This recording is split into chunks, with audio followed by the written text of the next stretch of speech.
इसी मौजू पे हर मेंबर जो है उसका यही रिकमेंडेशन है कि इस सूबे में अमन होना चाहिए। आज भी आपको पता होगा कि हमने एक सिक्योरिटी कमेटी बनाए। इस कमेटी में सुबह तकरीबन 12 बजे से लेकर अब तक जो है मुज़ाकरात स्टार्ट है। और स्पीकर साहब, अभी वक्त है कि एक तरफ अगर देखा जाए तो आवाम स्पेशली KPK और बिलखसूस हमारा जो मर्च एरिया है एक्सफाटा 2006-8 से अमल स्टार्ट है और हम बार बार यही फरियाद इस हाउस पे, लेकिन मेरे ख्याल में मैं नहीं समझता हूं कि ये क्या चक्कर है कि न वफाक से ये मामला संभाल हो सकता है। और हमारा जो मुतासरा KPK हैं, हम इधर से रूल रेगुलेशन और सख्त मेहनत करते हैं कि हम किस तरह ये KPK आवाम को तहफ़्फ़ुज़ दें। आवाम, मैंने पहले भी तकरीबन 2 माह पहले स्पीच किया और मैंने क्लियर वाज़ेह अल्फाजों में बताया कि आपस में बैठना चाहिए। सबसे पहले तो मैं अपने गवर्नमेंट नया कैबिने को मुबारकबाद पेश करता हूँ और अल्लाह ताला से दुआगो हूँ कि वो इस सूबे के लिए अच्छे से अच्छे काम करे और अच्छा किरदार अदा करे। जनाब स्पीकर साहब, मैं समझता हूँ कि 8 फरवरी के बाद आवाम का जो मुतालबा है, मेरे ख्याल में किसी ने ये नहीं कहा कि मेरे लिए ये काम करे और ये काम करे, लेकिन अमन के हवाले से हमने इस असेंबली से करारदाद भी पास किया और बार बार 2 साल पूरे होने वाले हैं। इसी मौजू पे हर मेंबर जो है उसका यही रिकमेंडेशन है कि इस सूबे में अमन होना चाहिए। जनाब स्पीकर साहब, मैं कुछ वजाहत करना चाहता हूं। आज भी आपको पता होगा कि हमने एक सिक्योरिटी कमेटी बनाए। इस कमेटी में सुबह तकरीबन 12 बजे से लेकर अब तक जो है मुज़ाकरात स्टार्ट है। और स्पीकर साहब, अभी वक्त है कि एक तरफ अगर देखा जाए तो आवाम स्पेशली KPK और बिलखसूस हमारा जो मर्च एरिया है एक्सफाटा 2006-8 से अमल स्टार्ट है और हम बार बार यही फरियाद इस हाउस पे, लेकिन मेरे ख्याल में मैं नहीं समझता हूं कि ये क्या चक्कर है कि न वफाक से ये मामला संभाल हो सकता है। और हमारा जो मुतासरा KPK हैं, हम इधर से रूल रेगुलेशन और सख्त मेहनत करते हैं कि हम किस तरह ये KPK आवाम को तहफ़्फ़ुज़ दें, लेकिन इस पे कोई अमल नहीं है। स्पीकर साहब, और आपको ये भी पता है कि इस मर्तबा बजावर से जब ये आगाज शुरू हो गया दहशतगर्दी का, तो सुनने में आ रहा है कि 1000 बंदे थे और फिर इस तरह खैबर, और अभी भी सुनने में आ रहा है कि बाकी खत्म है, सिर्फ 200 लोग हैं और अवाम में बेचैनी, सुकून नहीं है और पूरा सुबह डिस्टर्ब है। लेकिन मेरे ख्याल में स्पीकर साहब, बहैसियत एक अवामी नुमाइंदा, आजकल इस जदीद दौर में अगर आप बच्चे से भी पूछेंगे ना, वो भी आपको पूरा सूरत हाल बता देंगे कि ये किधर का जंग है और है क्या हकीकत में। और हम ये भी नहीं चाहते हैं कि हमारे जो रियासती इदारे हैं उस पर कोई तनकीद करे और इदारों को भी होना चाहिए कि अवाम जिस तरह तनकीद करते हैं, अभी वक्त का तकाजा है। और मेरे ख्याल में मुतफ़िका तौर पर अवाम, मैंने पहले भी तकरीबन 2 माह पहले स्पीच किया और मैंने क्लियर वाज़ेह अल्फाजों में बताया कि आपस में बैठना चाहिए। और मजीद इस तरह नहीं चल सकता है। जनाब स्पीकर, एक्स फाटा अवाम जो है 2008 में जो उसने नुकसान उठाया, आज तक न किसी का घर है,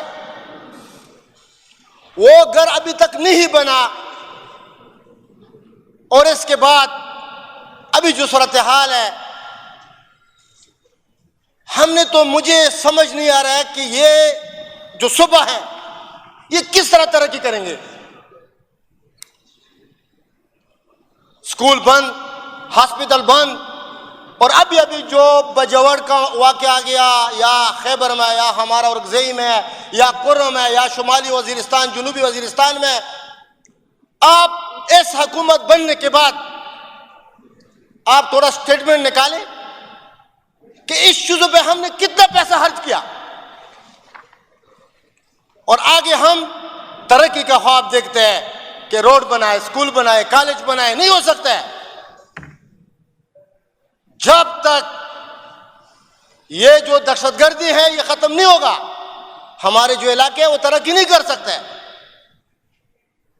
और मैं वफाक से, इस असेंबली से रिक्वेस्ट करता हूं,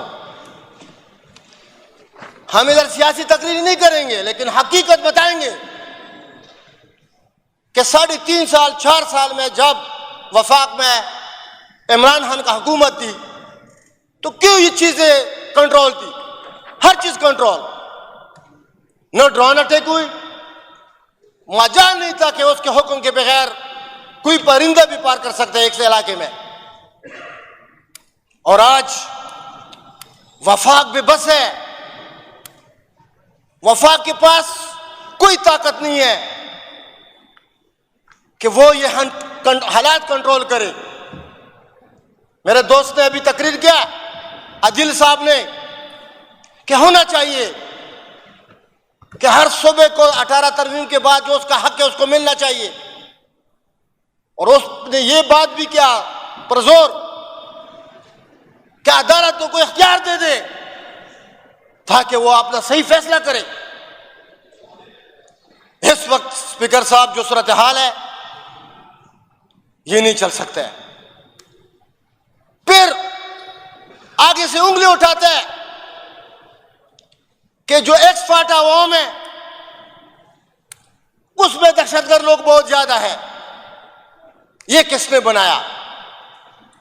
अगर आप इस चीजों में पैसा लगाते हैं कि इतना इतना रब दे दो, फलाना दे दो, फलाना इलाका जंगज़दा है, फलाना इलाका, तो होना चाहिए ना कि इस महरूम जो फाटा इलाके हैं, बेरोजगार लोग हैं, इसको महरूम से निकाला जाए, उसके कारोबार दे दे और एनएफसी में हिस्सा दे ताकि वो इलाका तरक्की करे। इस तरह अमन आ सकता है। न आप पैसा देते हैं, न रोजगार देते हैं, और न जो हमारे इलाके के लोग हैं। पाकिस्तान में इस तरह इलाके भी हैं स्पीकर साहब कि इस तरह जरहेज इलाका एक ही जगह है, एक ही जिला है, और इस तरह रेगिस्तानी इलाका, न उधर पौधे कुछ भी नहीं है। इस तरह लोग खुशहाली करते हैं, और इस तरह जो रेगिस्तानी इलाका है उधर लोग जो हैं ये दहशतगर्द के अलावा और क्या करेंगे। इस तरह इलाके जो हैं महरूमियत से भरे हुए इलाके, उसकी तरफ तवज्जो देना चाहिए। और स्पीकर साहब, आखिर कब तक हम ये तकरीरें करेंगे? 2 साल हो गए इस असेंबली का, आप पूरा होने वाले हैं। अमन अमन अमन, लेकिन स्पीकर साहब, आवाम की तरफ से ये क्लियर इंस्ट्रक्शन है कि अगर अमन ना आए तो फिर अवाम एक फैसला करेंगे, क्योंकि ये हमारा मुल्क है, खूबसूरत इलाके हैं और वो इलाके में हमारा जिंदगी जो है जहन्नम है। और मेरे ख्याल में हमारा एक्स फाटा स्पेशली वो तकरीबन 100 साल पीछे हैं इस जंग की वजह से, और तारीख भी गवाह है कि फाटा बगैर तनख्वाह फौज का किरदार अदा करते इस मुल्क के लिए। उसके बावजूद भी इंसाफ नहीं मिल सकता इस फाटा को। तो जनाब स्पीकर, आखिर में मैं अपना तकरीर का अख्तिताम करूंगा। हमारे गुजारिश है कि बस ये जो जंग है, जो हो गया ठीक हो गया, गलत हो गया, जो पाकिस्तान ने नुकसान उठाया, खैबर पख्तूनख्वा ने नुकसान उठाया, बस काफी है। मैं इस फ्लोर पे बेहैसियत एक मेंबर, एक पाकिस्तानी शहरी, तमाम वफाक गवर्नमेंट को, चारों सूबों को, इदारों को, तमाम सियासी पार्टियों को यह अपील करता हूं कि बस इस कौम पे रहम होना चाहिए। मजीद ये मुल्क इसी तरह नहीं चल सकता है। अगर हम लोग सही मानों में बैठेंगे, क्योंकि अवाम मुतमईन नहीं है और हम ये नहीं चाहते हैं कि अवाम अपना इदारों के खिलाफ, आर्मी के खिलाफ, ईसाई के खिलाफ ये नफरत दूर करना है। और वक्त का तकाज़ा है स्पीकर साहब, ये इदारे भी इस कौम के बच्चे हैं, 5 उंगली बराबर नहीं है। एक दो बंदे में फर्क होगा, लेकिन आज मैं इस बात के लिए भी हैरान हूं कि अगर आप स्टेटमेंट देख ले, एक दहशतगर्दी में पुलिस का शहादत है, फौज का, सिविलियन का, और इसके मुकाबले में दहशतगर्द न होने के बराबर है इसका हलाकत। और इतना कमजोर है, पावरफुल मुल्क, हम इतना कमजोर हो गए कि 1000 बंदे हम कंट्रोल नहीं कर सकते। ये एक वजह निशान है। स्पीकर साहब, बैठना चाहिए। ये जो नफरतें हैं इसको दूर करना चाहिए। मजीद ये सिस्टम नहीं चलेगा तो हम उम्मीद भी करते हैं, मेरा ताल्लुक है फाटा से, और फाटा वाला लोग जो हैं वो जरगे भी जानते हैं, वो हकायक भी जानते हैं, वो सच बोलना भी जानते हैं। ये हिम्मत अल्लाह ताला ने दिया फाटा अवाम को। तो मैं स्पीकर साहब ये रिक्वेस्ट करना चाहता हूं कि ये जो खेल है, गेम है, इलाके बहुत पीछे रह गए। जिस तरह मैंने पहला बताया कि 2008 जंग में वो इलाके तस-तस पड़े हैं, 4-4 लाख का ऐलान हो गए थे। आज इस दौर में अगर कोई इस्लामाबाद से और गजी जाते हैं तो वो किराए का पैसा भी नहीं है, इलाके आबाद करे। और मेरे ख्याल में इस वक्त अवाम के लिए जो मुतासिरीन लोग हैं वो उसका घर आबाद करना चाहिए। मजीद ये खेल खत्म होना चाहिए, वरना हम तंग आ चुके हैं। हमने एक फैसला करना है, हर हालात में करना है।